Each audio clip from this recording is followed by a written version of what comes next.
Olá, pessoal, sejam todos bem-vindos a mais uma aula, onde a gente vai falar de neuropsicanálise, né? Dialogando, assim, se interessando um pouquinho pelo diagnóstico em si da ansiedade. Se é a primeira vez que você está assistindo esse vídeo, né, aqui no YouTube, ou se é a primeira vez que você está vendo esse conteúdo nosso no Instagram, essa aula que a gente vai ministrar aqui faz parte do nosso percurso de estudos em neuropsicanálise, que se resume no diálogo, nas ferramentas que já estão disponíveis, desse diálogo entre a neurociência afetiva e a psicanálise. Então, existem algumas evidências, algumas teorias que o Freud teve ao longo do seu trabalho, que agora estão sendo investigadas e comprovadas à luz da neurociência, né, da metodologia investigativa, que não era possível, que não estava disponível no tempo do Freud.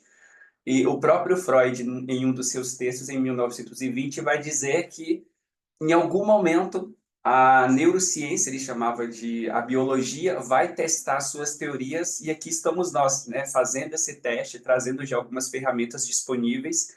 Então, se você quiser saber mais sobre esse conteúdo, aqui no YouTube eu vou deixar o link aqui embaixo para você conhecer mais sobre a nossa comunidade. E se você está no Instagram, né, na minha bio lá você vai encontrar também o link para conhecer mais sobre o nosso estudo, o nosso percurso de estudos em neuropsicanálise.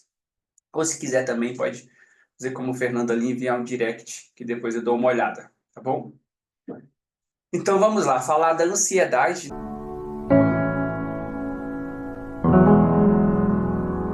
Estava dizendo assim, é muito raro, muito incomum que você encontre um psiquiatra, um profissional de saúde mental, um neurologista, um clínico, um médico, que vai indicar, que vai encaminhar um paciente que tem um diagnóstico de ansiedade para se tratar, para fazer um acompanhamento psicológico com um psicanalista. Isso é bastante raro, assim, infelizmente é bastante raro.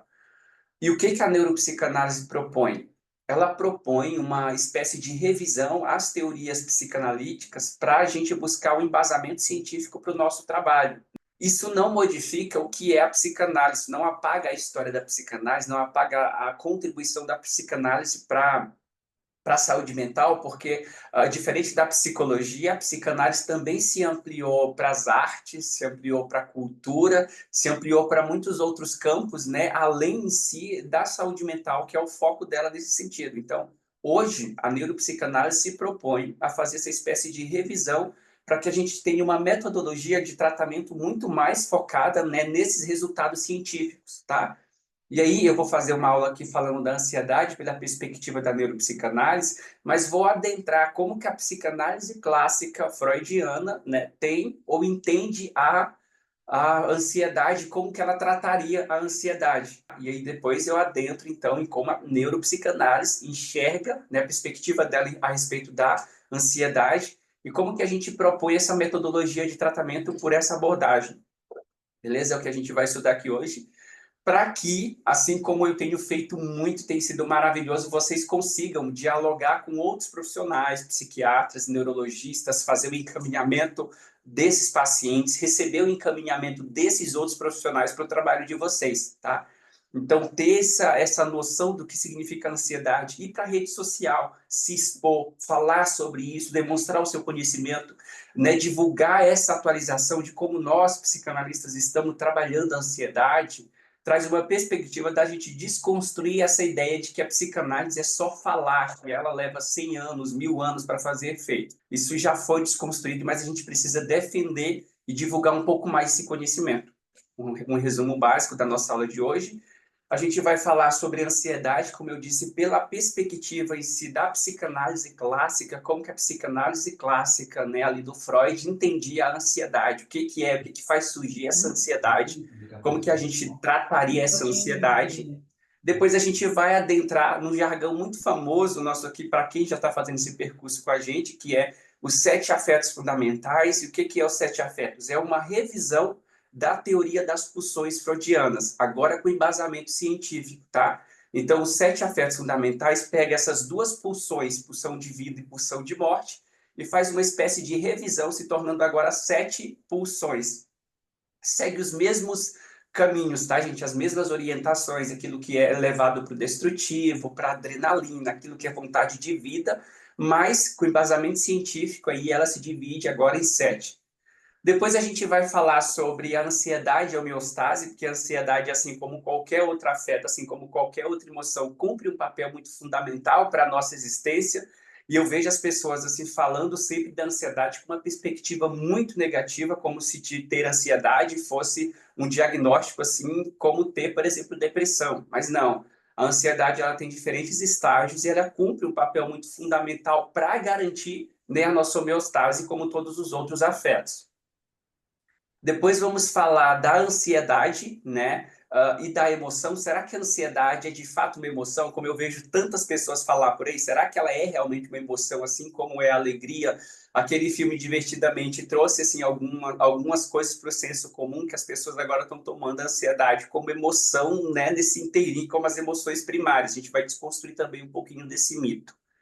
Depois a gente vai falar sobre a ruminação e a cognição, que aí sim vai impactar e fazer com que a ansiedade pareça de fato uma emoção tão forte, tão primária que ela não é. Depois a gente vai falar sobre os afetos primitivos, né? Então tem um afeto específico que vai fazer derivar ou acontecer a raiva. E esse afeto específico aqui, ele está cumprindo um papel, mas quando ele é ignorado, a ansiedade parte desse afeto, né, e se condiz naquilo que a gente sente na crise, às vezes levando até mesmo o talho. Depois a gente vai falar sobre a validação, né, emocional, que para mim é um método de tratamento neuropsicanalítico mais eficaz, mais significativo para tratar a ansiedade, que é o que eu aplico no meu atendimento. Depois nós vamos falar aí das novas formas de ameaça, né? O que, que agora provoca medo? Se há 100 anos atrás o que provocava medo eram os predadores em si, físicos, leões, etc., hoje o que provoca medo, o que traz ameaça para nós, não é assim um leão, não é um predador, porque eu estou dentro desse consultório, me sinto muito seguro, mas aqui ainda assim é possível que eu tenha uma crise de ansiedade. Por que ela acontece, tá? Conectando com essa ideia de ruminações e pensamentos que a gente tem acerca daquilo que a gente sente. Certo? E aí eu vou colocar agora o meu microfone, então não vou conseguir ouvir quem estiver falando, mas no final da aula eu sempre coloco o fone de ouvido novamente para eu poder ouvir, se vocês quiserem trazer uma contribuição, tá? Um parecer.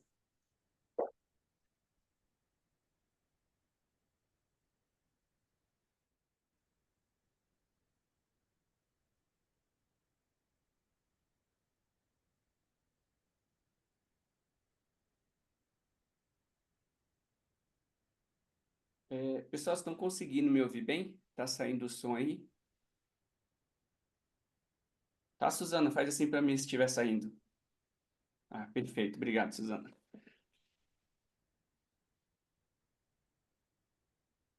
Bom, então vamos aqui, resumidamente, explicar o que que é ansiedade na perspectiva da psicanálise clássica, tá, gente? Quando eu falo psicanálise clássica, eu estou me baseando, né, na época freudiana, na época vitoriana, em que o Freud aplicava a psicanálise. Hoje em dia, claro, a gente tem a kleiniana, a gente tem a winnicottiana, a gente tem a lacaniana, e cada pessoa vai ter uma perspectiva um pouco diferente para esse mesmo, né, diagnóstico. Aqui eu vou pegar a psicanálise clássica freudiana, tá? O que é a psicanálise na perspectiva, então, da psicanálise freudiana clássica? Geralmente, essa ansiedade ela é causada, né, de acordo com Freud, por um conflito. É um conflito interno que acontece no meu inconsciente que vai desencadear, por exemplo, essa ansiedade. Por que que ela é inconsciente? E aí ela dialoga muito bem com a neuropsicanálise. Porque o indivíduo não sabe muito bem o que está provocando a ansiedade dele. Ele vai atribuir alguma coisa, mas geralmente essa coisa não é o que causa a ansiedade, mas é o gatilho que vai causar a ansiedade em si que ele está sentindo. Vamos pegar um exemplo aí. Imagina que você precisa tirar a carteira CNH, precisa tirar a carteira CNH. E aí você vai fazer essa prova e dias antes, 2 dias ou um dia antes, você fica extremamente ansioso, você fica nervoso, você fica com medo e etc, né? E aí você tá lá reclamando, tá sentindo tudo aquilo, essa ansiedade, esse batimento cardíaco acelerado, etc. Na perspectiva da psicanálise clássica, nós entenderíamos que não é exatamente a prova, né, que você está temendo, não é a prova que está causando ansiedade, mas a prova é apenas um gatilho que vai desencadear essa ansiedade inconsciente. Por quê? Provavelmente esse ter que fazer uma prova te remete a um momento da sua vida em que, por exemplo, você tinha um pai que era muito rígido, ou você tinha uma mãe que era muito rígido, que não aceitava erro, que tinha grandes punições para pequenos erros. E aí, quando você é submetido a qualquer situação, e aí presta atenção nisso, a qualquer situação em que você está sendo avaliado, em que você tem que ter um determinado resultado, se colocar nessa situação gera o conflito de ansiedade para você. Mas você percebe que não é em si fazer a prova, porque se eu for lá, fizer a prova, não passar, o que que acontece? Será que eu vou Isso, morrer? Não, eu vou ter que refazer tudo de novo, é um prejuízo, mas isso isso. não diz que eu vou morrer porque eu não passei na prova. Assim como quando eu vou fazer uma prova, apresentar um trabalho na escola, se eu não for excelente, perfeito nesse trabalho, eu não vou morrer, não vou tirar uma nota tanto quanto eu gostaria, mas eu não vou morrer, eu não vou perder a minha vida porque eu não fui excelente nessa prova. Na perspectiva da psicanálise, o que ela está dizendo é: você não está temendo fazer a prova, você não está temendo, né, fazer o exame para tirar a CNH, nem se apresentar. O que você está temendo é a consequência ou o sentimento que está nessa posição de estar sendo avaliado te coloca. Pô, se eu não for bem aqui, como eu não fui bem naquela prova no ensino fundamental, meu pai e a minha mãe me punia. Se eu fui punido porque eu não tirei um excelente resultado, todas as vezes que eu estou numa situação em que eu tenho que tirar um excelente resultado, eu me coloco de novo nessa ansiedade. Então, não é a prova, não é a apresentação, mas é inconscientemente o que essa cena, o que esse momento, esse gatilho desencadeia em você. A mesma criança com medo, a mesma criança insegura, a pessoa temendo a punição, né, a correção do pai ou a correção da mãe. Então, inconsciente, a ansiedade se manifesta, eu tenho uma noção, porque eu falo, é esse objeto que está me causando ansiedade. Mas para a psicanálise clássica, nunca é exatamente esse objeto que está te causando, né, esse medo. Deixa eu ver que acho que mandaram uma mensagem, eu não consigo ver.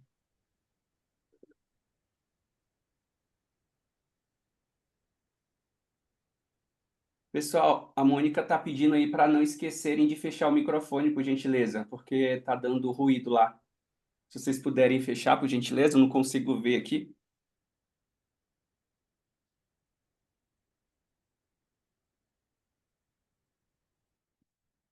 Suzana, eu fechei o seu aqui, tá? Só para garantir.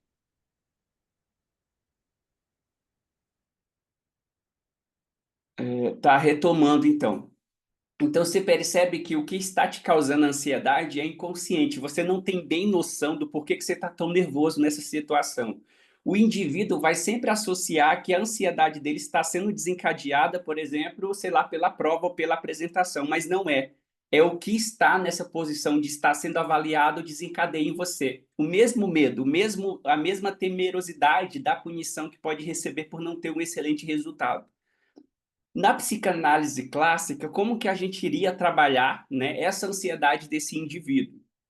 A gente iria associar, né? O indivíduo vem através da associação livre, ele vai falar sobre a ansiedade, ele vai falar sobre o medo da prova, etc. E aí, falando sobre o medo da prova, falando sobre o medo que ele pensa que pode acontecer se ele for muito ruim na apresentação de trabalho dele, ele vai também migrar, ele vai fazer uma associação livre, vai começar a falar do pai, ou seja, a psicanálise acredita que falando sobre aquilo que está causando medo, ele vai se conectar através da associação livre, que é falar livremente com exatamente aquela cena, aquele momento que desencadeou, né, essa temerosidade, essa ansiedade nele. E às vezes falando, eu tenho medo de não ir bem na prova, porque eu tenho que, sei lá, tirar uma boa nota, se eu não tirar uma boa nota, eu tenho que fazer de novo. E ele vai falar, por exemplo, do pai. De repente, o indivíduo falando do medo da prova, ele começa a falar da relação com os pais. O analista, muito atento às palavras, né, desse indivíduo, vai perceber que algumas frases, algumas palavras que ele utiliza para se referir ao medo, a essa cena em si, de não ir bem na prova, ou a essa cena em si, esse resultado, essa consequência de não fazer uma boa apresentação, é a mesma palavra ou é a mesma frase que ele utiliza para falar da relação com o pai, para falar da relação com a mãe, para falar de um momento que ele viveu, que ele teve uma consequência, que ele não se saiu bem em alguma coisa. E aí o analista pega isso e diz: essa mesma frase, essa mesma palavra que você usou para falar disso, foi a palavra que você usou para falar dessa relação com o pai ou com a mãe. E aí, investigando essa relação com o pai, com a mãe, etc., o indivíduo vai encontrar o exato momento do porquê que está numa situação de estar sofrendo uma avaliação, de ter que tirar um excelente resultado, causa tanto desespero e ansiedade nele. E aí a psicanálise, tornar o inconsciente consciente é o que provavelmente vai gerar, né, a diminuição ou a cura em si dessa ansiedade que o indivíduo está sentindo. Isso é a perspectiva da psicanálise clássica, tá? É isso que é causado, então, a ansiedade. É sempre algo inconsciente. O que a pessoa vai falar para você no consultório, eu estou ansioso porque eu tenho uma prova, eu estou ansioso porque eu vou fazer um exame de carro, não é aquilo que está causando ansiedade, mas aquilo é o gatilho que desencadeia a ansiedade inconsciente dela, tá? A associação livre vai levar exatamente a esse momento em que ela experienciou isso. Uma observação que eu gostaria de colocar aqui, gente, é que assim, a gente precisa levar em conta, tá? E eu não estou fazendo uma invalidação, pelo amor de Deus, assim, eu amo muito a teoria freudiana, mas assim, quando Freud criou a psicanálise, a gente precisa levar em conta que ele não tinha os aparelhos ou as possibilidades de investigar suas teorias como nós temos hoje por causa da tecnologia. Então, o Freud acertou muito assim através dessa pesquisa, desse método de pesquisa científico na clínica, no discurso do paciente, no método observacional. Mas ele não tinha como assim olhar para o cérebro, né, ver através de um fMRI a ressonância desse cérebro e entender que aquilo faz algum papel nesse cérebro. Então, quando o Freud fala muito de repressão, como que as normas, as censuras, etc., muito levado para a histeria, a época vitoriana era de fato muito repressora. Hoje em dia eu sempre digo que o que mais causa angústia nas pessoas não é em si a repressão, mas é a possibilidades que ela tem de expressão, ou seja, existem tantas coisas que ela pode ser, existem tantos desejos que elas podem realizar, existem tantas coisas que elas podem imaginar, fantasiar, falar, que hoje, na minha opinião, a angústia não surge tanto da repressão, mas a angústia surge muito, absolutamente, desse desespero de estar escolhendo alguma coisa e, consequentemente, estar abrindo mão de outra. Ou seja, escolher algo, né, me sucumbe a ter que abrir mão de outra coisa. Eu sofro por aquilo que eu estou deixando de escolher, não é mais pelo aquilo que eu estou escolhendo. Então, sim, hoje as pessoas são muito mais abertas para falar da sua sexualidade, embora haja sim repressão, não estou dizendo isso, mas nesse sentido, hoje, né, na psicanálise, a gente poderia olhar que a repressão surge mais dessa angústia de não conseguir escolher tudo, de não conseguir viver tudo, do que do tempo do Freud, em que escolher alguma coisa era muito difícil, porque não havia espaço para isso, não havia permissidade para isso. Hoje, a permissidade é maior e às vezes a nossa angústia vem porque nós não conseguimos ser tudo, nós não conseguimos realizar tudo, nós não conseguimos desejar tudo, tá? Por isso que uma revisão dessas teorias seria legal. Eu até ouso muito a dizer que se o Freud fosse vivo hoje, com certeza o Freud trabalharia com a neurociência. Ele não deixaria de forma alguma a psicanálise de lado. Mas eu acredito que o Freud utilizaria essas duas metodologias para fazer o que a gente faz aqui, ter um olhar neuropsicanalítico para as demandas que o indivíduo apresenta, tá? Assim como o Freud foi estudar hipnose, o Freud estudou outras coisas, o Freud estudou sobre a cocaína, tudo isso porque tudo que havia de disponível que pudesse ajudar, né, ou aprimorar o seu método de tratamento, o Freud fez uso. Assim como eu não acho de verdade que ele deixaria de fazer uso da neurociência, tá? Então é isso, a ansiedade na perspectiva da psicanálise clássica é algo inconsciente, tá? Isso tem que ficar guardado para vocês, porque isso se conecta com a ideia da neuropsicanálise, porque na neuropsicanálise, o que causa a ansiedade, o gatilho não, aquilo que está trazendo a causa da ansiedade também é inconsciente, como é na psicanálise clássica. E aí, de novo, olha como Freud acertou nesse sentido, né? E você fala, não, mas quando eu estou sentindo ansiedade, eu sei que eu estou sentindo ansiedade, você sabe, mas ao que você atribui a ansiedade é que é errado. Por isso que a gente fala que é inconsciente. Bom, acho que alguém mandou mais outra mensagem aqui, deixa eu ver. Sim, Dagmar, aham, os slides serão disponibilizados também. Eu vou deixar lá. Você está dentro do percurso, né? Vai estar lá para você baixar. Gente, não precisem anotar, não se preocupem com isso, tá? Porque a gente vai ter um PDF. Eu sempre deixo um PDF de aprofundamento em todos os tópicos que eu abordo aqui, para quem já é do percurso. Eu sempre deixo todas as referências que eu utilizei lá para vocês se aprofundarem no tema que vocês quiserem, como eu também disponibilizo os slides lá para vocês fazerem o estudo depois, tá? É legal que vocês participem aqui comigo e interajam assim no final da aula, trazendo as contribuições de vocês. Mas vai ficar assim, tá bom, Dagmar?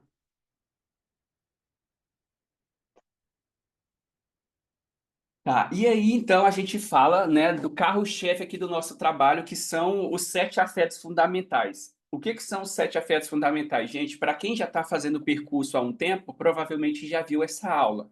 Se você ainda não viu essa aula, né, a gente tem essa aula também gratuita lá no canal para quem não está dentro do percurso, tá bom? Mas para quem está dentro do percurso, a gente já tem acho que 2 aulas falando dos 7 afetos fundamentais. Os 7 afetos fundamentais é o empréstimo que a gente pegou da neurociência afetiva. Por quê? Porque quando o Freud falou sobre a pulsão, né, o que, que o Freud falou sobre a pulsão, trieb, drive, ele disse assim, a pulsão é uma demanda, né, uma força interna que motiva o indivíduo a ter que realizar alguma coisa, a ter que buscar alguma coisa. Então é uma pulsão, é uma energia. Algumas pessoas vão traduzir como pulsão, tá? Para você traduzir como pulsão, algumas pessoas vão traduzir como impulso, né? Impulso, outras pessoas vão traduzir como instinto, tá? Eu gosto de utilizar muito o termo pulsão, tá? Mas é pulsão, instinto, impulso, tudo isso casa com o que o Freud chamou de pulsão de vida, pulsão de morte. Na neurociência afetiva, se comprovou que os 7 afetos fundamentais são 7 bases motriz, né, da nossa realidade, da nossa forma de se relacionar. Então, na nossa parte mais primitiva do nosso cérebro, e eu estou falando ali onde vocês podem encontrar essas bolinhas vermelhas, ou seja, a região subcortical, a primeira parte a se desenvolver. Para vocês terem uma ideia, assim, essa parte ali, ela tem em média de 200 milhões de anos de existência. O nosso neocórtex, que é a capacidade cognitiva de pensar, de raciocinar, tem entre 60 a 70 milhões de anos de existência. Se você compara 70 a 60 com 200, é uma diferença bem significativa, né? Alguns outros afetos estão na região ainda mais subcortical, que a gente fala que é o tronco cerebral, que tem aproximadamente, para vocês terem uma ideia, 300 milhões de anos de existência. 300 milhões, os primeiros répteis já têm, né, essa estrutura. Depois, todos os mamíferos, e eu estou falando do cachorrinho que você tem em casa, do gato, do pet, tem esse sistema mamífero, que é o sistema límbico, 200 milhões de anos de existência, e somente os seres humanos e alguns primatas têm o neocórtex, a parte mais evoluída do nosso cérebro, com 60, 70 milhões de anos de existência. Então, quando eu gosto de resumir a sua diferença de quando você sente raiva para a diferença do seu gato, do seu cachorro quando ele sente raiva, é que o cachorro, o gato simplesmente sente aquilo, a raiva. A gente sente a raiva e ainda pensa sobre a raiva. Então, a capacidade de pensar sobre o que está sentindo é somente dos seres humanos e de alguns primatas. Já os outros mamíferos somente sentem alguma coisa. Quando eles sentem aquilo, né, depois que passa, já era. Ele não pensa, ele não fica alimentando esse sentimento através desse pensamento, dessa cognição, tá? Então, a ansiedade nessa perspectiva aqui para a gente, ela é derivada de uma emoção primária. A gente chama de um afeto primário. O que é um afeto primário, gente? É o que todos os mamíferos têm. Todos os mamíferos sentem medo, todos os mamíferos eles sentem raiva, todos os mamíferos eles buscam alguma coisa, todos os mamíferos praticam cuidado, tem um filhote de um lado e tem um cuidador do outro lado. Então isso é característica de todos os mamíferos, tá? Todos os mamíferos têm essa região subcortical desenvolvida, todos eles experimentam afetos, todos eles experimentam emoções. Quando a gente fala da ansiedade, por exemplo, a ansiedade não se localiza nessa região subcortical. Não existe uma emoção, um afeto primário que esteja alinhado com esses outros afetos de todos os mamíferos, tá? Isso não existe nessa região subcortical. Então, a gente tem 7 emoções primárias. O que que são 7 emoções primárias? São essas pulsões, esse motor que movimenta a gente a ir viver no mundo.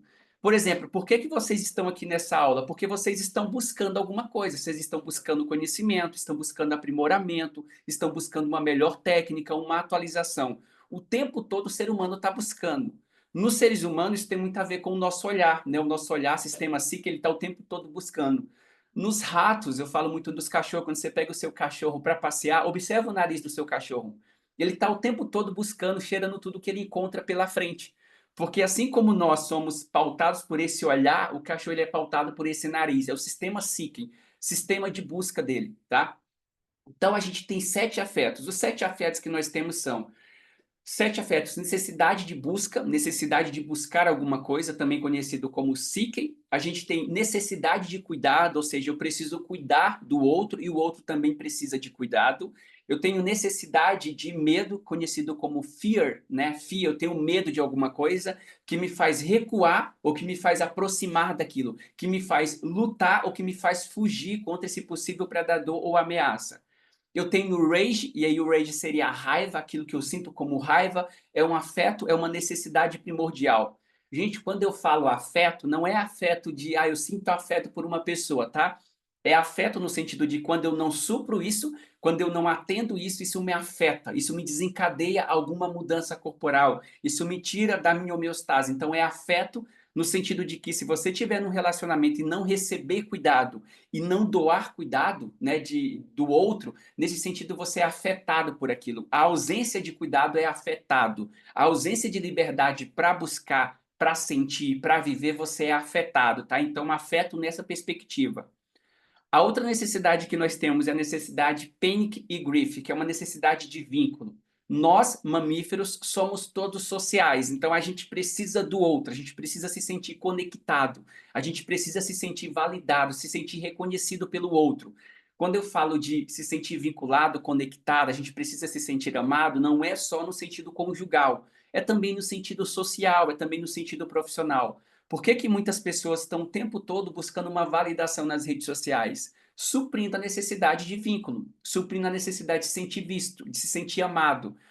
Conviver em grupo primitivamente garante segurança, garante sobrevivência. Então, ter vínculo, estar conectado com alguém é fundamental para eu garantir a minha existência, a minha continuidade. Outra necessidade que nós temos é o lust. O lust é a necessidade de sexo mesmo, a necessidade de prazer, a necessidade de continuar a espécie, de ter uma prole, de continuar a família nesse sentido. Outra necessidade é o play. O que é o play? O play é conhecido como a brincadeira ou também como a dominância. A maturidade de uma criança, o seu aprendizado em como conviver na sociedade vem através da brincadeira. Uma das melhores terapias infantis são a ludoterapia. Trabalhar com o lúdico, trazer algumas cenas, algumas histórias em que a criança experimente afetos, experimente vivência de algumas situações que na vida adulta provavelmente ela vai viver. Quando você olha para os felinos, os gatos, os leões nas florestas, eles estão o tempo todo brincando quando são filhotes. Eles brincam de lutinha, eles brincam do pega, mas essas brincadeiras estão desenvolvendo habilidades que eles vão utilizar na vida adulta para buscar uma presa, para lutar contra uma ameaça, um outro predador, tá? Então são habilidades que nós desenvolvemos na infância que na vida adulta vão ser primordial. Se nós tivéssemos uma terapia que tratasse a depressão, que tratasse o pânico com a brincadeira, com essa ideia da dominância, divertido, com o lúdico, nós teríamos uma metodologia de tratamento muito assertiva para tirar a pessoa desse estágio de sofrimento. Tanto que eu tenho foco em trabalhar com pessoas idosas, e quando você usa a ludoterapia, o lúdico, conta história, usa cores, pintura, essa pessoa tem uma melhora muito significativa, tá? Então, são esses 7 afetos fundamentais. Eles existem para quê? Eles existem como uma espécie de bússola para te guiar no mundo, para te guiar na garantia da sobrevivência, tá? Eles estão alinhados com essa região subcortical. Isso quer dizer, isso significa dizer que se eu retirasse o córtex de uma pessoa, ela ainda sentiria raiva. Se eu tirasse o córtex de uma pessoa, ela ainda sentiria desejo, mas ela não pensaria sobre o desejo, ela não pensaria sobre a raiva, tá? O neocórtex nos faz pensar sobre aquilo que nós estamos sentindo. Interessante que vocês saibam que o sentir, ele antecede a nossa capacidade de pensar, tá? Então, primeiro a gente sente para depois a gente conseguir pensar sobre o que nós estamos sentindo. Por isso que eu falo que a ansiedade, assim, ela não é sobre o meu pensamento. A ansiedade não é sobre a minha cognição, não é sobre a minha racionalização. A ansiedade é sobre o meu sentimento, é aquilo que eu sinto, tá? Não é sobre o que eu estou pensando, é sobre o que eu estou sentindo. Hoje, a maior parte das terapias cognitivas e até mesmo algumas medicações antidepressivas atuam nessa região neocortical ou nessa região sistema límbico, mas elas não atuam na área específica do afeto. Por isso que a neurociência afetiva vai defender que se nós tivéssemos psiquiatras, pessoas que fazem pesquisa medicamentosa, focada, ou que tivesse o conhecimento básico de neurociência afetiva, nós teríamos metodologias terapêuticas de tratamento, tanto medicamentoso como terapia em si cognitiva, muito mais assertiva e eficaz, tá? Então é uma forma primitiva de sentir, tá, gente? Quando eu falo de sentir, eu estou falando de algo primitivo, tá? Se você tiver um corte na sua pele, você sente esse corte. Se um crocodilo, um animal, né, pré-histórico, tiver um corte, sentir uma dor, levar uma mordida, ele sente aquilo. O crocodilo não consegue pensar sobre a dor, ele não tem cognição para elaborar essa dor, mas ele sente. Então, sentir é uma capacidade primitiva. E tudo aquilo que nós sentimos vem dessa região mais primitiva. Não é excelente, não é perfeito, porque, como o nome diz, é muito primitivo, mas é suficiente para garantir a nossa sobrevivência. Por isso que eu digo que todas as vezes que você está numa cena, está num relacionamento, está no trabalho e você se sente mal, vem uma angústia, vem um sentimento, vem um medo interno, há uma razão. Aquele ambiente representa uma ameaça para você. Só que a ameaça não é um leão predador, a ameaça é o ambiente, a ameaça é pessoas, tá bom? Então, nesse sentido, o sentir primitivamente vem primeiro, depois, evolutivamente, a nossa capacidade de pensar, elaborar sobre aquilo que nós estamos sentindo. Então, guardem esse afeto fear, que desses 7 afetos aqui, a ansiedade, ela é uma emoção, mas não uma emoção primária, ela é uma emoção secundária. Por que que ela é uma emoção secundária, Eduardo? Porque o medo, que é a emoção primária, é o afeto primário, e como consequência, a ansiedade chega como emoção secundária, tá? Por isso que naquele filme Divertidamente, para quem assistiu o filme lá da Riley, sabe que primeiro a Riley teve as suas 5 emoções fundamentais, a alegria, a tristeza, o medo. Depois, na adolescência, né, em que ela está começando a desenvolver o seu neocórtex, ela então desencadeia o tédio, ela desencadeia a ansiedade, que daí já é uma derivação dessa emoção mais primitiva que é o medo, tá? Então, entender que a ansiedade fala do medo, tá? A ansiedade não fala de si própria, ela fala do medo. Mas na perspectiva, no histórico do paciente, com medo de quê? O que representa ameaça no histórico desse indivíduo não é o que representa ameaça no histórico do Eduardo, que não é o que representa ameaça no seu histórico. Então, conhecer a história do indivíduo é isso, é mensurar o que significa ameaça de acordo com o percurso dele. É mensurar o que significa um possível predador, uma possível ameaça de vínculo no percurso dele, não na realidade cognitiva que a gente está olhando dentro desse consultório, não tem nenhuma ameaça. Entende? Então, a ansiedade é uma emoção secundária que deriva dessa emoção primária do medo. E aqui eu coloquei para vocês aonde que está localizado o medo quando a gente fala de região cerebral.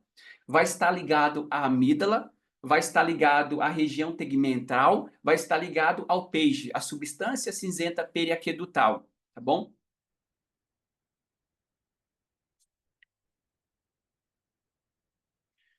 Tá. E aí, qual que é então o papel da ansiedade, gente? Qual que é fundamentalmente o papel da ansiedade? O que que a ansiedade tem, né, a contribuir? Ela contribui para a nossa sobrevivência. Existem duas formas da gente sentir, tá? Tem coisas que a gente sente mentalmente, tem coisas que a gente sente fisicamente. Tem pessoas que são muito mais desenvolvidas para sentir fisicamente. Elas percebem o que acontece fisicamente com mais facilidade do que percebe aquilo que ela está pensando. Eu, Eduardo, sou a pessoa que primeiro sinto e depois eu sei assim o que, que vai desencadear aquilo que eu estou sentindo. Por exemplo, fome. Não sei se você é, eu sou das pessoas que, quando eu estou sentindo dor ou quando eu estou sentindo fome, isso vai me levar à raiva. Eu vou ter raiva nesse sentido, eu vou ficar mais sem paciência, etc. Então, quando eu sinto raiva, eu penso assim: daqui a pouco eu vou ficar de mau humor. Ou quando eu estou sentindo dor, eu quero ficar um pouco mais quieto, porque eu sei que eu vou ficar um pouco mais de mau humor. Então, eu sinto, aquilo que eu sinto já vai desencadear algum pensamento, o pensamento de mau humor, o pensamento de grosseria, né? Esses estados de sentimentos que a gente fala, tá? Então eu sinto primeiro. E aí esse sentir garante a nossa sobrevivência, porque imagina que se você não tivesse a capacidade de sentir, quando algo representa uma ameaça, quando você coloca a mão no fogo e a sua mão começa a queimar, e você sente aquela dor, você sente pensar, tentar elaborar que não está queimando, não vai funcionar. Vai funcionar se eu tirar a mão do fogo, né? É nesse sentido, tá? É primitivo. A nossa capacidade de sentir é primitivo e ela visa garantir a nossa segurança, a nossa sobrevivência. Então, A ansiedade, ela tem o mesmo papel, ela quer garantir que você esteja na sua homeostase. O que que é homeostase, gente? A gente também tem uma aula, acho que eu liberei essa aula ontem no canal, sobre homeostase em neuropsicanálise. A homeostase é o estado ideal para a minha sobrevivência. É o estado ideal para o meu bem-estar físico, para a minha integridade física, para o meu bem-estar psicológico, para a minha integridade psicológica. Então, homeostase é como se fosse um ponteiro, você tem que estar exatamente aqui. Quando você sente desconforto, angústia, essa homeostase ela está te gerando desprazer. Quando você volta ou se distancia daquilo que é uma ameaça, você volta de novo para a sua homeostase, tá? Então, aquilo que você sente é para identificar se você deve se aproximar, porque aquilo te faz bem, é um afeto que vai te trazer cuidado, ou se aquilo é ameaça, vai te causar medo e você recua. Então, a ansiedade ela deriva do medo. O medo ele surge primeiro. Depois que eu ignoro o medo, depois que eu não consigo validar esse medo, vai desencadear a ansiedade. Porque dificilmente algumas pessoas chegam e validam, falam assim: "Ah, eu estou com medo de algumas coisas". A pessoa sempre fala hoje em dia: "Eu estou com ansiedade, isso está me causando ansiedade nesse sentido". A ansiedade é tão natural quanto o medo, né? Tão natural quanto o medo. Mas se eu conseguisse validar esse medo primeiro, talvez essa ansiedade seria muito menor. Ela seria desencadeada uma vez ou outra, tá? Quando eu não tivesse conseguindo resolver o afeto. Então, da mesma forma que as outras emoções, os outros afetos garantem a nossa sobrevivência, a ansiedade é como se fosse um plano B, tá? O primeiro plano aqui, que é o medo, ele não validou, ele não se distanciou dessa ameaça. Então, eu vou trazer a ansiedade, que agora é uma segunda emoção para ele perceber. E aí, diferente do medo, você não só sente ele fisicamente, né? A ansiedade faz você sentir fisicamente e faz você sentir 100% psicologicamente. Você pensa, você rumina, você alimenta essa ansiedade que você está tendo. E aí você percebe, algo está me causando ansiedade. Qual que é a diferença da ansiedade para o medo? O medo, eu sei dizer qual que é o objeto. Eu sei dizer qual que é o objeto que está me causando medo. É um cachorro, é um lugar, é uma aventura, é um desafio? A ansiedade é o momento em que o teu cérebro está tentando identificar, prever qual é esse medo, da onde vai vir a ameaça, para que você esteja preparado para aquilo, tá? Por isso que os batimentos cardíacos aceleram, porque o sangue, a circulação sanguínea se concentra nas nossas extremidades. A quantidade de cortisol aumenta para que eu consiga reagir a um determinado estímulo, a uma determinada ameaça. Mas como eu não encontro uma ameaça dentro desse consultório, eu fico o tempo todo no meu pensamento tentando elaborar, identificar, construir uma narrativa que justifique a minha ansiedade, tá?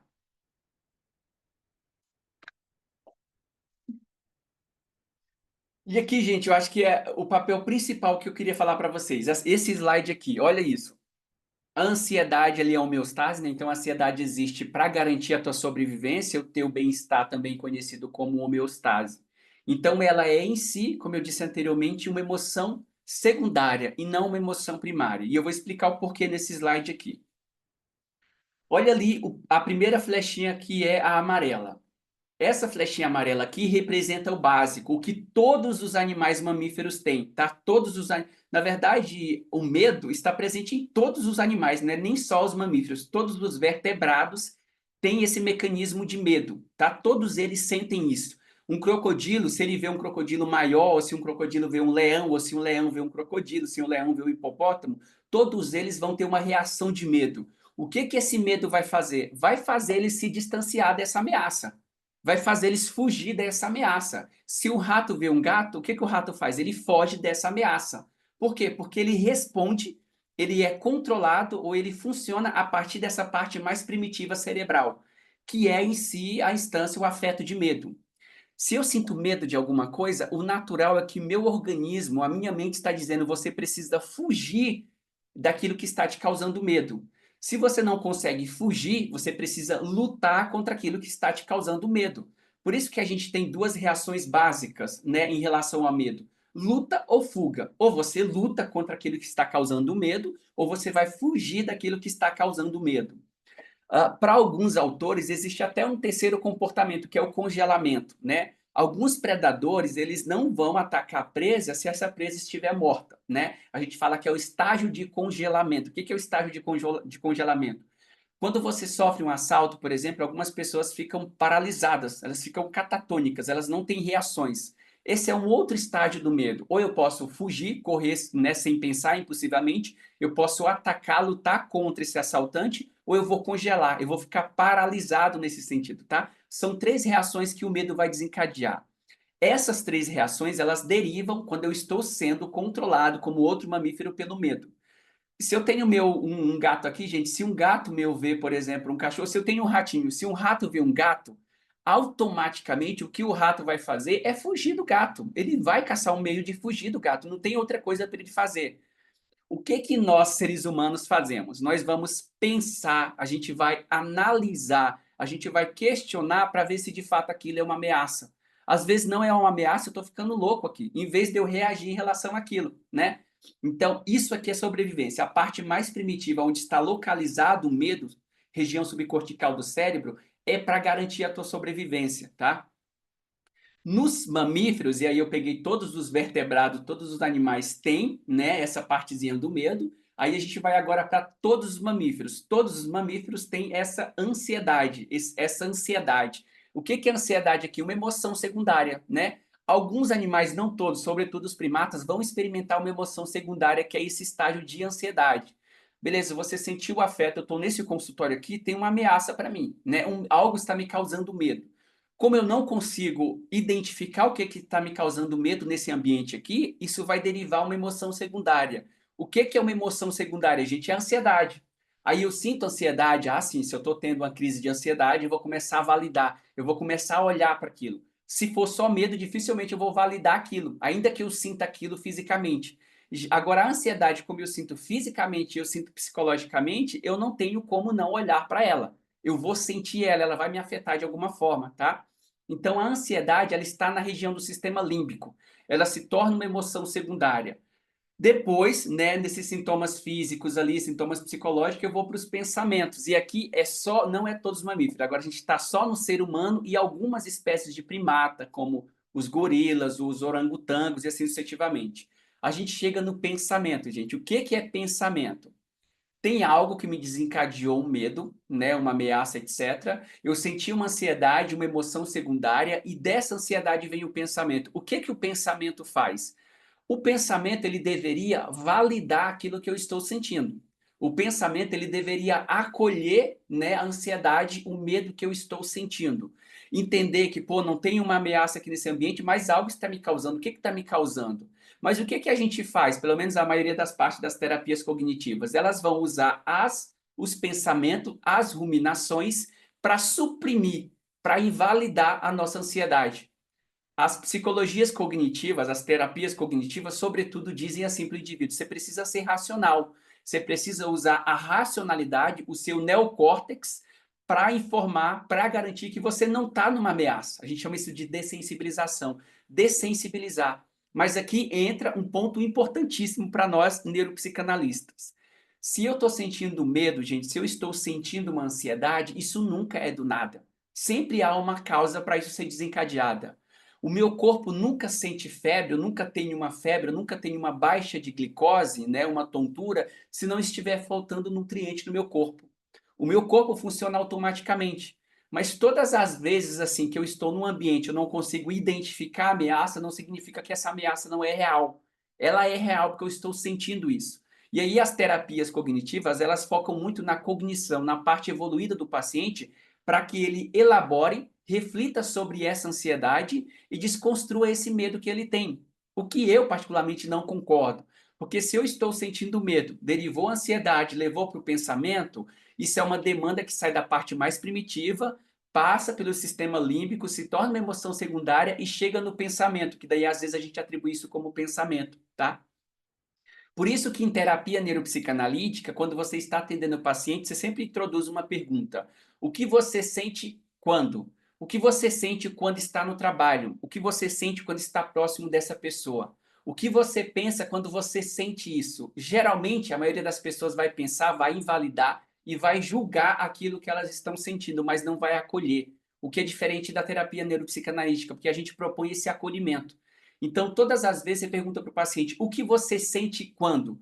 Bom, eu sinto uma palpitação, eu sinto uma aceleração nos meus batimentos cardíacos, eu sinto um calor interno. Bom, então você está sentindo medo. Agora, medo de quê? E aí o propósito da psicanálise é identificar o que causa medo nesse indivíduo.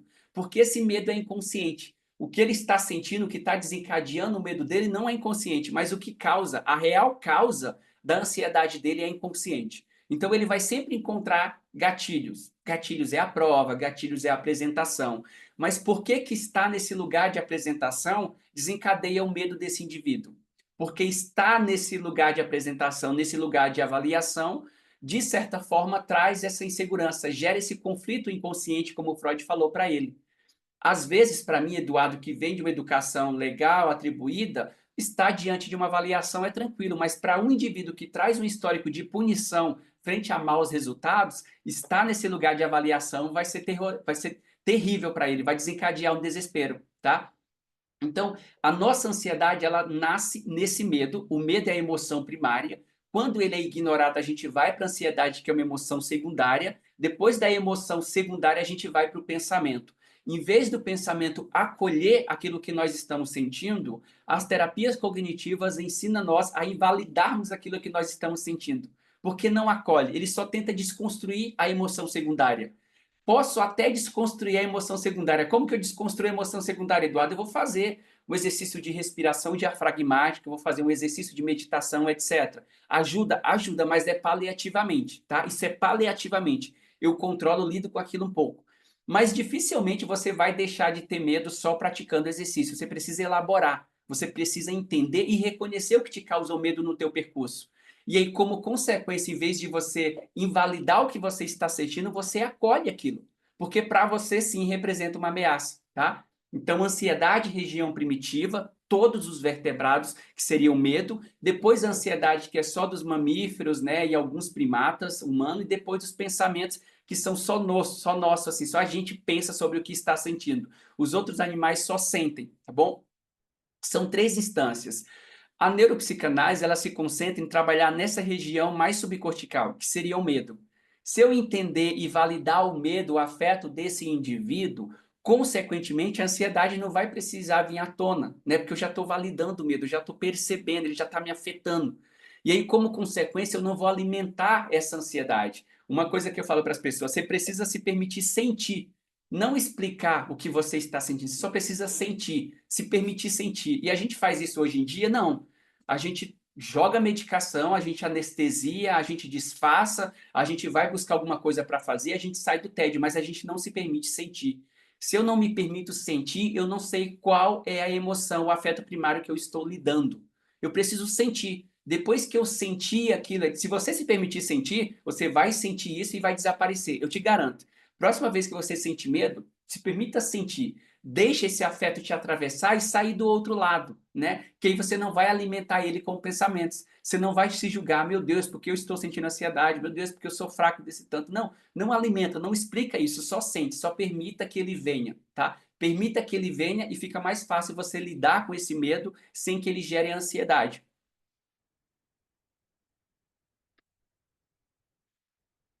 E aí, gente, estamos quase acabando, vou fazer de 1 hora, tá? E aí, agora isso aqui é para fechar a explicação anterior, gente. O afeto medo, o afeto de busca, o afeto de raiva, ele é primitivo, tá? Presente, como eu disse, nos primeiros répteis que pisaram aqui na Terra, tá? Afeto, ele é primitivo, ele é básico, ele não é algo evoluído como o nosso neocórtex, ele é básico, ele é primário, tá? Então, ele é primitivo, significa que tudo, a nossa capacidade de sentir é primitiva.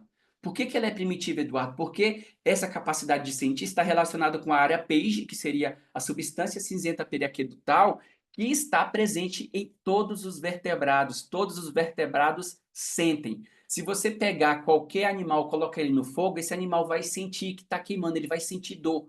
Se você pegar um ser humano mais evoluído como nós e colocar ele no fogo, ele vai sentir que está queimando. Mas o que ele vai fazer é tentar compreender por que está queimando. Por que o fogo queima? Por que alguém está me queimando? Por que isso está doendo? Vai fazer uma espécie de, a gente fala, mecanismo de defesa, dizer que não está queimando, dizer que não está doendo, que a pessoa não fez aquilo com maldade. Então, a gente, em vez de sentir, a gente começa a pensar sobre aquilo que a gente está sentindo. Mas não para validar que seria o correto. A gente para olhar para aquilo e julgar, e tentar invalidar e desconstruir. Não, não está queimando, isso é coisa da minha cabeça. Está queimando. Se você está sentindo, se é um afeto primário, está desencadeando algum medo em você. Tá? Então, validação em vez de explicação. Então, aí eu coloquei uma frasinha aqui que resume o slide anterior. Ó, embora os estímulos que causam medo, ou seja, os gatilhos, os predadores primitivos de 100 anos atrás, tenham mudado, tenham sofrido uma alteração, uma modificação que a gente parou de ter medo de predadores na savana quando nós saímos das cavernas para a gente buscar alimento, e esse medo agora, ele entrou para esse ponto agora que é os medos sociais, né? As emoções sociais. Então, embora o medo, o gatilho, aquilo que as ameaças tenham se modificado nesse período de tempo, a forma de sentir esse medo não se modificou, porque ela ainda parte dessa parte primitiva, tá? Essa parte primitiva, gente, ela foi a primeira a existir. Hoje ela começa a dividir isso com outras instâncias cerebrais, como por exemplo o neocórtex. Mas eu não acredito de verdade que esse neocórtex tenha evoluído para invalidar o que eu estou sentindo primitivamente. Eu acho que ele surgiu para validar, para conseguir elaborar e encontrar melhores soluções para lidar com essa ansiedade. Melhores soluções para lidar com essa parte primitiva. Melhores soluções para analisar o ambiente, para analisar, de certa forma, a ameaça que eu estou vivendo. E aí, o que eu quero dizer para vocês? Hoje, assim, o que causa medo não é o que causava medo há 100 anos atrás. Com isso, o que significa dizer que, se antes o que causava medo, e esse medo foi necessário para garantir a nossa sobrevivência, era um leão, era um predador, era uma cobra, uma ameaça que estava lá na savana, hoje o nosso medo ele não é mais pautado por uma ameaça física. Não é mais um objeto que eu consiga falar, é isso que me causa medo. Hoje, o que causa medo para nós é social, é algo cognitivo, por assim dizer. Por quê? Você provavelmente experimenta medo porque você está no relacionamento e não está feliz nesse relacionamento. Você provavelmente experimenta medo porque você está no trabalho e não tem uma valorização nesse trabalho, não tem um reconhecimento, não tem uma estabilidade nesse trabalho. Você experimenta medo porque você vai dormir e você não sabe o que você vai comer no outro dia. Você experimenta medo porque você vai dormir e você não sabe se vai conseguir pagar as contas do mês. Você experimenta medo porque você não sabe se você está bonito o suficiente, se você é inteligente o suficiente, se você é reconhecido, notado, conhecido o suficiente. Você não acredita que você é suficiente para o relacionamento, você não acredita que você é suficiente para uma profissão. Essa ameaça, e aí você percebe que é uma ameaça, as ameaças hoje são sociais, né? Essa ameaça, ela não é mais física, ela é psicológica. Como ela é psicológica, a gente usa a ansiedade para tentar identificar o que, que significa medo. Se uma pessoa está experimentando medo, e a gente pode trazer a linguagem contemporânea, se a pessoa está experimentando muita ansiedade, provavelmente essa pessoa está sofrendo uma ameaça nos vínculos dela. O que que é ameaça no vínculo? Provavelmente essa pessoa não se sente tão boa quanto as outras pessoas, talvez essa pessoa não está encontrando uma validação dentro desse relacionamento, talvez essa pessoa não está se sentindo bem no trabalho, não está se sentindo reconhecida. Então, hoje, o nosso medo deriva da não aprovação social, da não aprovação conjugal, da não aprovação familiar, da não aprovação profissional. Não é mais uma ameaça predador. Estou aqui dentro, estou seguro aqui.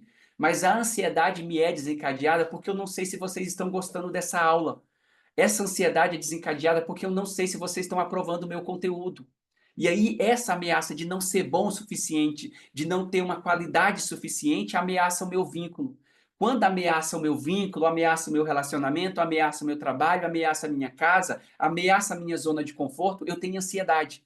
Eu sofro ansiedade. Por quê? Porque eu vou tentar identificar o que, que eu posso fazer, como eu posso melhorar essa aula, como eu posso melhorar os meus vídeos, como eu posso melhorar o meu trabalho, como eu posso ganhar reconhecimento, como eu posso me tornar suficiente para esse relacionamento. Entende? Então a ameaça, ela não é mais física, a integridade física. A maior parte das ameaças, elas estão sendo desencadeadas por ameaças sociais, ameaças ao vínculo. E por que que o vínculo é tão necessário? Porque o vínculo é uma necessidade afetiva que a gente tem.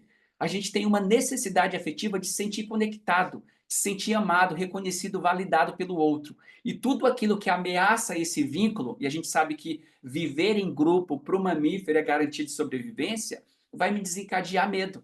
Então, quando eu falo, pego um paciente, o paciente chega para mim e fala assim: eu estou tendo muitas crises de ansiedade, existe algum elemento na vida desse paciente, aí você tem que parar de buscar só no físico, que está ameaçando, que está desencadeando essa ansiedade. Quando você começa a fazer uma boa anamnese, pegar o percurso do paciente, às vezes ele está na família e é aquela ovelha negra da família. Às vezes ele está no trabalho e não é o trabalho que ele queria fazer. Às vezes ele está numa profissão porque o pai, a mãe determinou que ele fizesse tal profissão, mas ele não gostaria de fazer tal profissão. Às vezes ele está num relacionamento em que ele é abusado, em que ele não é reconhecido, em que ele não é respeitado. Ele experimenta essa ansiedade.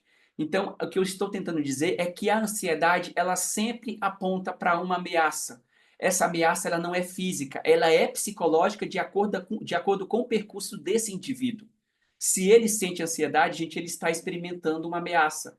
De novo, não física, não um leão, não um predador, mas um status social, uma ameaça ao vínculo, uma ameaça ao relacionamento, tá? Coloquei uma figurinha aqui. Então, antes a gente tinha um medo muito específico que a gente encontrava e identificava com facilidade de onde estava vindo o medo, o gatilho do medo. Hoje se modificou e o medo está muito mais localizado no status social, no reconhecimento social, né? Nesse sentido de não ter aprovação, de não me sentir pertencente a um grupo. Por que que os adolescentes são os que mais reclamam de ansiedade? Porque os adolescentes, eles transitam saindo de uma fase que ele era criança e depois ainda não são adultos, estão numa fase do meio, uma fase de incerteza que eu não sinto bonito o suficiente, eu não me sinto inteligente o suficiente, eu não sei o que eu vou fazer da vida, não sei que profissão eu vou seguir. Então eles se sentem ameaçados nesse sentido. Será que eu sou bom o suficiente para pertencer ao grupo? O que eu vou fazer da vida? Os meus amigos estão todos encaminhados, estão todos trabalhando e eu estou perdido. Isso desencadeia a ansiedade deles, tá? Então a ansiedade de hoje, ela é causada, ela vem para justificar o medo que é psicológico. O medo primitivo vem para dizer que é uma ameaça física, você consegue identificar esse medo. Então, se você trabalha o seu processo terapêutico entendendo que se o indivíduo está tendo ansiedade, está sendo desencadeado por uma ameaça, o que você precisa na técnica neuropsicanalítica é identificar no percurso desse indivíduo o que significa ameaça para ele. Você entende que eu peguei lá no exemplo uma pessoa que vai realizar um exame para CNH ou que vai fazer uma prova ou uma apresentação? Para quem olha de fora, não tem nenhum medo ali, não tem nenhuma ameaça, nada de mal vai acontecer. Mas para aquela criança que foi agredida, que sofreu grandes punições para todas as vezes que ela não tirava uma boa nota, que ela não ia muito bem em algo que ela estava fazendo, aquilo representa uma ameaça. Porque primitivamente o que ameaça para ela, o que lembra ela do que ela viveu na infância, é esse medo, esse afeto mais primitivo. E aí a nossa parte primitiva, gente, ela não é lógica. Ela não é racional, ela é primitiva, então ela vai trazer o básico, ó, está nesse lugar que você tem que tirar uma boa nota, que você tem que ter um bom resultado, você sabe que se você não tirar um bom resultado, você vai ter uma punição, você vai ter que pagar um preço, né? E aí, nesse sentido, é desencadeada, então, a ansiedade. A pessoa sente ansiedade porque está apontando para um medo primitivo de quando ela era criança e o pai batia, a mãe punia, a mãe não aceitava erro, tá? Então, eu tenho que trabalhar, primeiramente, dentro da neuropsicanálise, algo que é extremamente raro nas terapias cognitivas é a validação emocional. Quando eu pego um paciente que vem com esse tópico de ansiedade, eu falo para ele assim: se você colocar a mão no fogo e a sua mão começar a queimar, você concorda que você que está doendo, você está sentindo alguma coisa? Ele sim. Eu falei, então se você está sentindo medo, está desencadeando ansiedade, você está sentindo alguma coisa. O que desencadeia, o que representa um medo psicológico para você não é o que representa um medo psicológico para mim. O que ameaça o teu relacionamento, o vínculo com os teus pais, não é o que ameaça o vínculo com o meu relacionamento com os meus pais. Cada pessoa tem os seus próprios gatilhos que vão desencadear o medo. Mas se a gente ficar querendo buscar esse medo de uma estrutura física, a gente não vai encontrar. Porque esse medo já não é só físico, esse medo também é psicológico. E aí o pior, em vez da gente validar o que a pessoa está sentindo, a gente usa o neocórtex para racionalizar o que ela está sentindo. Gente, se isso é primitivo, não tem como eu racionalizar. Eu tenho que validar. Não está tudo bem você estar com medo. É normal que você sinta ansiedade. É normal que você esteja experimentando essa insegurança para fazer essa apresentação. O que eu faço é validar o que a pessoa está sentindo. E eu posso garantir para vocês, 80% das pessoas que chegam com ansiedade tem uma diminuição muito significativa das crises quando você valida a ansiedade dela. quando você valida o que ela está sentindo, porque as pessoas experimentam na sociedade, nas terapias cognitivas, uma racionalização daquilo. Eduardo, você está no consultório, não tem nenhuma ameaça aqui. Pô, mas tem uma ameaça psicológica para mim, porque estar nesse lugar de ter que me expor, de ter que fazer uma apresentação, me coloca nessa insegurança, me coloca nessa ameaça. E se todas essas pessoas falarem mal de mim? E se essas pessoas não gostarem de mim? Isso ameaça o meu vínculo, isso ameaça o meu status social. E status social hoje é garantia de sobrevivência, é garantia de reconhecimento, é garantia de vínculo, garantia de amor, de ser admirado. Então, tudo aquilo que o indivíduo sente, desde a ansiedade até esse medo mais primitivo, tem uma razão de ser, tem uma causa, e a gente precisa validar isso. A gente não deve desconstruir a ansiedade da pessoa, a gente deve ajudar ela a identificar que essa ansiedade está saindo porque está nesse lugar de ser avaliado, de estar passando por uma avaliação, corresponde a, como consequência de não bom resultado, uma punição, uma agressividade, né? Você vai ter uma consequência se você não for bom nisso, tá? Então, o que a gente trabalha na neuropsicanálise é primeiro fazer a validação desse sentimento, dessa ansiedade do paciente. Quando você faz essa validação, você tem desse paciente uma melhora muito significativa, tá? Eu posso garantir isso para vocês, experimentam isso, validam aquilo que você sente em vez de tentar reprimir, em vez de tentar sumir da ansiedade, em vez de tentar sumir do medo, tá bom? O medo ele é real, mas ele não é físico, ele é psicológico, tá bom? E depois dessa validação que a gente faz do que o paciente está sentindo, ele traz essa melhora, uma outra técnica que a gente faria é a terapia de reparação afetiva. A terapia de reparação afetiva é algo que eu construí, que eu moldei, vou registrar a marca, se dizer, que é você fazer uma reparação no afeto desse indivíduo de acordo com aquela memória. Eu não vou pegar a memória desse indivíduo e vou apagar ela como algumas abordagens sugerem, mas eu vou modificar os afetos em torno desse momento. O afeto em torno dessa memória, que daí quando essa memória vier à tona de novo, ela já não vem mais carregada com esses afetos negativos, com esse afeto do medo que representa uma ameaça, mas com afeto de validação, com afeto de acolhimento, né? Com afeto de entendimento, fazer o indivíduo validar aquilo que ele está sentindo, tá? Se ele se permite sentir, eu vou conseguir entender qual é o afeto que está em desvio. Se ele se permite sentir, ele mesmo vai começar a entender que essa ansiedade aponta para o medo. Bom, se não tem uma ameaça física aqui, será que tem uma ameaça psicológica? Não consigo identificar, então sente. Só se permita sentir, tá bom? Acho que era isso que eu queria falar para vocês. Coloquei aqui o Isaac quando a gente estava em Florianópolis. Ele tem medo, por assim dizer, de água no rosto dele, e eu coloquei ele deitado na água, que tá, a gente estava na praia. E eu disse um obrigado bem gigantão para vocês, né? Deixa eu tirar aqui, gente, o meu microfone e colocar o meu fone para ouvir vocês, tá bom? Professor, Oi, Suzana. tudo bem? Bom Bom, dia. bom dia. Muito boa aula, gostei muito. Tu disse que não era para anotar, mas é impossível tudo que Eu tu sei, fala. tem gente que Queria faz. pegar. A gente quer pegar tudo, né? Aham. Sotaque bonito, Ó, tu sotaque também é bonito, gaúcha? né? Eu também gosto. Eu Nossa, sou. adoro. Sotaque gaúcho, sotaque do sul. Tudo que tu Olha só, fala é tão professor. bonito, tudo que tu Deixa fala eu é só tão ver bom. se E tem ele alguém com o microfone também. aberto. Quem que é que está com o microfone aberto? Alguém consegue identificar? Acho que é a Margareth. Deixa eu tirar aqui. Desculpa, Suzana, pode falar agora. Não, tranquilo. Não, eu estava aqui analisando sobre o que tu falou sobre o pensamento, né? E Uhum, a gente tinha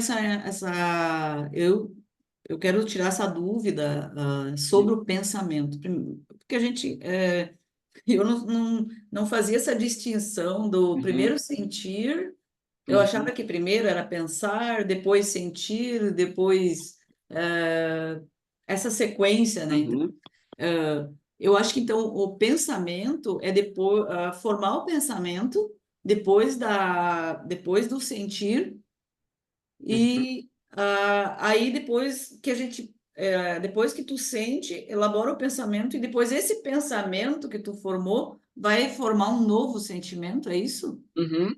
Ah, Exatamente tá. isso. Então tá, Exatamente. é nesse sentido que eu estava meio que na dúvida, porque geralmente a gente não tem esse conhecimento mais aprofundado que vem com dentro do próprio cérebro da gente. Aham. A gente só escuta, às vezes, algumas conversas, algumas falas de alguém, e, não, tu tem que pensar. Tu tem que pensar, depois tu vai É. sentir, depois tu vai vibrar isso, e depois tu Uhum. vai atrair isso.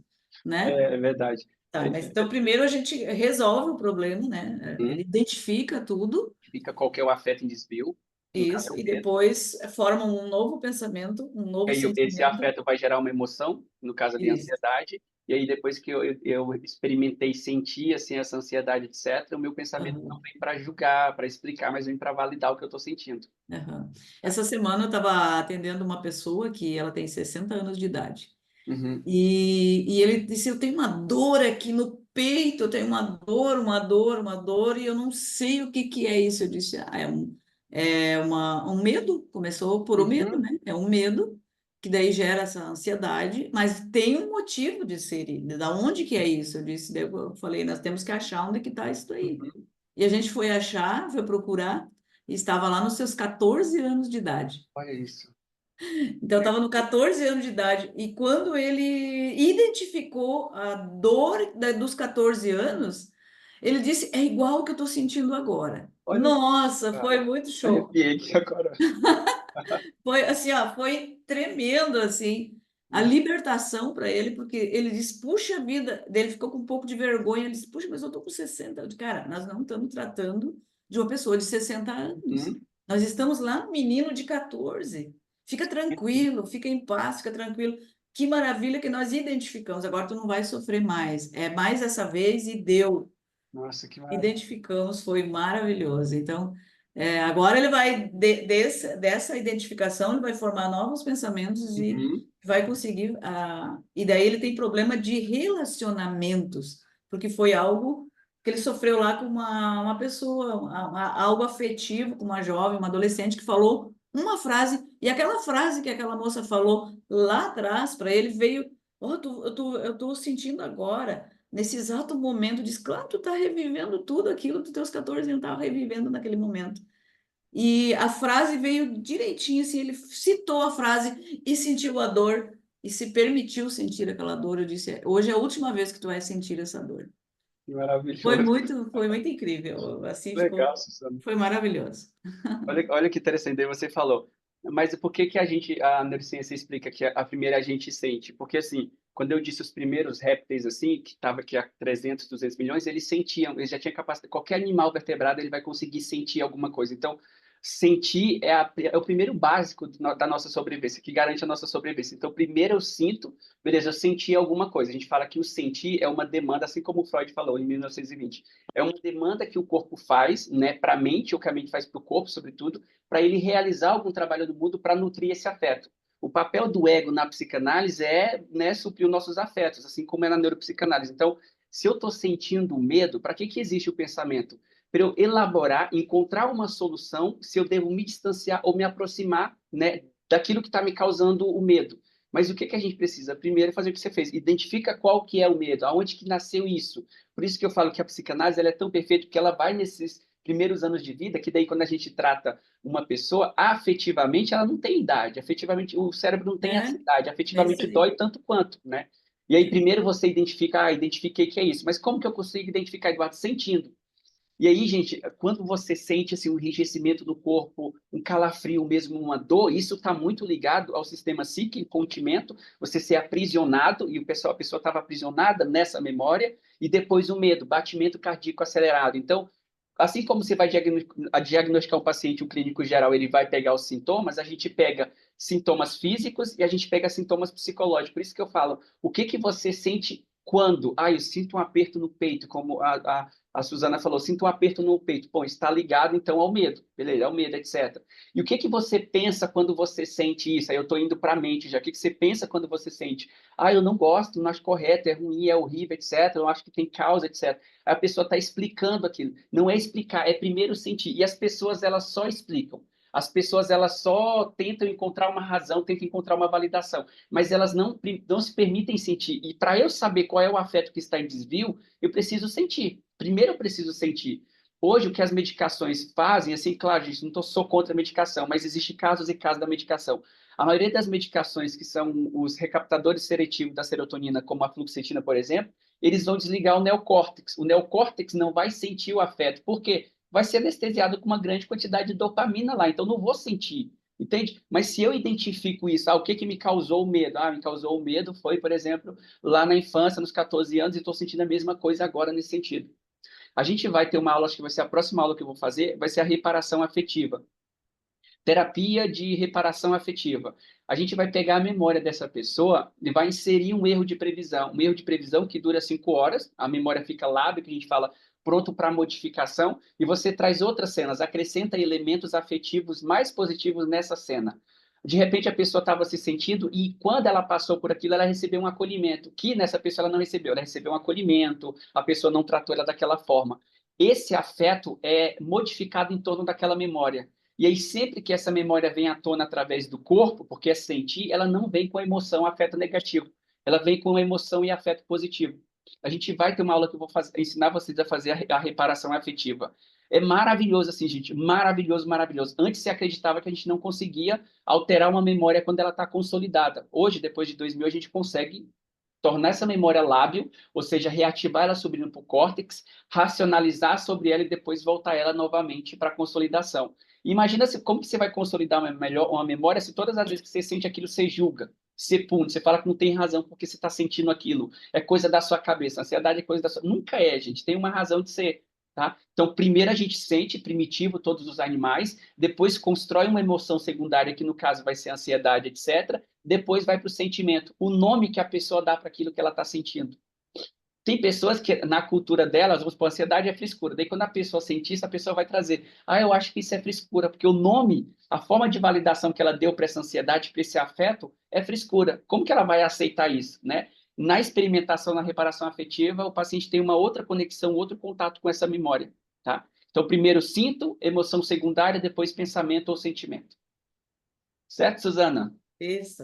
Obrigado. Uma coisa assim que a gente, para essa pessoa, né, ela é um empresário, ele tinha uma vergonha de um empresário bem-sucedido. Como assim, né? Não Olha isso. conseguir, mas um empresário muito bem-sucedido na cidade, bem visto, e agora eu estou dentro de um consultório virando uma criança de 14 anos, né? Então, mas ele entendeu isso. Olha, foi muito lindo. Eu disse, ó, eu consegui passar isso para ele. Não, aqui, ó, aqui, ó, vamos separar esse negócio. Aqui está um empresário de 60 anos, bem-sucedido, tudo certinho, mas aqui tem um menino de 14 que ele está clamando, ele precisa ser curado, ele precisa ser tratado. Porque lá naquela época ele não foi entendido, ele não foi tratado. Uhum. Foi muito, muito lindo. Daí ele entendeu que eu não era a questão aqui, era a questão lá Legal, atrás, maravilhoso.